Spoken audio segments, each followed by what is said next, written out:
లిక్కర్‌లో కుంభకోణం జరిగింది అని నిరూపించాలి. ఎందుకంటే ఆరోపించారు కాబట్టి. దానికోసం పత్రికల ద్వారా ఒక ప్రయత్నం. ఏంటయ్యా అంటే ఇప్పుడు రాజకేశిరెడ్డి అనేటటువంటి అతను మొత్తం డబ్బులన్నీ తీసుకెళ్ళాడు. ఇంతకుముందు ఏం చెప్పారు?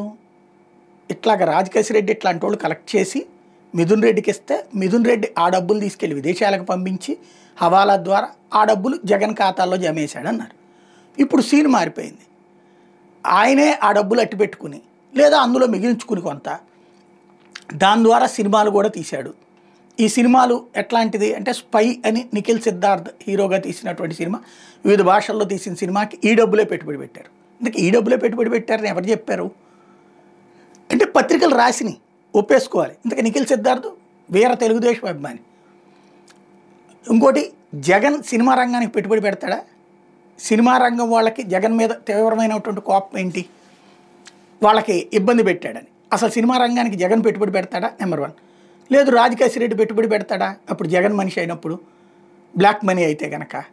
ఇక్కడ బేసిక్గా ఏంటంటే లిక్కర్ కుంభకోణానికి సంబంధించిన ప్రాథమిక ఆధారాలు సేకరించడంలో విఫలమైంది ప్రభుత్వం.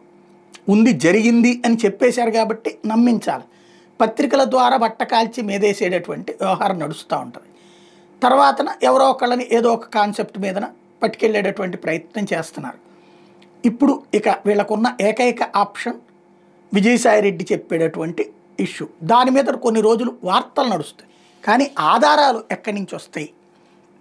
డబ్బులు ఇచ్చానని డిస్టిలరీస్ వాళ్ళు చెప్పాలి. జగన్ అప్పుడు ఎవరైతే మద్యం సరఫరా చేశారో అదే డిస్టిలరీస్ ఇప్పుడు ఈ ప్రభుత్వానికి సరఫరా చేస్తున్నారు. మరి వాళ్ళతో దాన్ని ఎందుకని స్టేట్మెంట్ తీసుకోవట్లేదు? వాళ్ళందరి దగ్గర నుంచి స్టేట్మెంట్ తీసుకోవచ్చు కదా.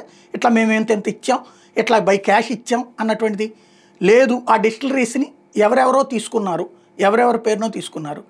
వాళ్ళందరితో పోని ఇదిగో మేమే తీసుకున్నాం, మేమే డబ్బులన్నీ క్యాష్గా ఇచ్చేవాళ్ళం అని చెప్పి వాళ్ళతో అన్న స్టేట్మెంట్ తీసుకోవాలి కదా. మరి వాళ్ళు ఇవ్వకుండా డబ్బులు ఎక్కడి నుంచి వచ్చినట్టు, ఎక్కడికి పోయినట్టు? ఇంకోటి, మద్యం దుకాణాల నుంచి. మద్యం దుకాణాలకి ఎంత సరుకు సప్లై చేశారో లెక్క ఉంది, ఎంత అమ్మారో లెక్క ఉంది, ఆ అమ్మిన డబ్బులు బ్యాంకుల్లో జమ చేసింది లెక్క ఉంది. కాబట్టి అక్కడేం చేయడానికి లేదు. అయితే గీతే కుంభకోణం ఎక్కడ చేయాలి? సరుకు సప్లై చేసిన డిస్టిలరీస్ వాళ్ళ నుంచినే కమిషన్ తీసుకుని ఉండాలి. ఆ డిస్టిలరీస్ వైఎస్ఆర్ కాంగ్రెస్ పార్టీ వాళ్ళే నడిపారు, వాళ్ళే లాక్కుని అన్నారు కదా. మరి వాళ్ళే లాక్కుని నడిపినప్పుడు ఇంకా వాళ్ళు ఎందుకు చెప్తారు? ఇప్పుడు అది ఎవరి దగ్గర నుంచినో యాజమాన్యం ఉంటే లాక్కున్నారన్నారు కదా. ఆ యజమానుల చేత కంప్లైంట్ తీసుకుంటే అయిపోతుంది కదా. అసలు రూట్ అది కదా. అది వదిలేసి ఎందుకు ఈ అడ్డదారులో వెళ్తున్నారనేది అర్థం కాదు.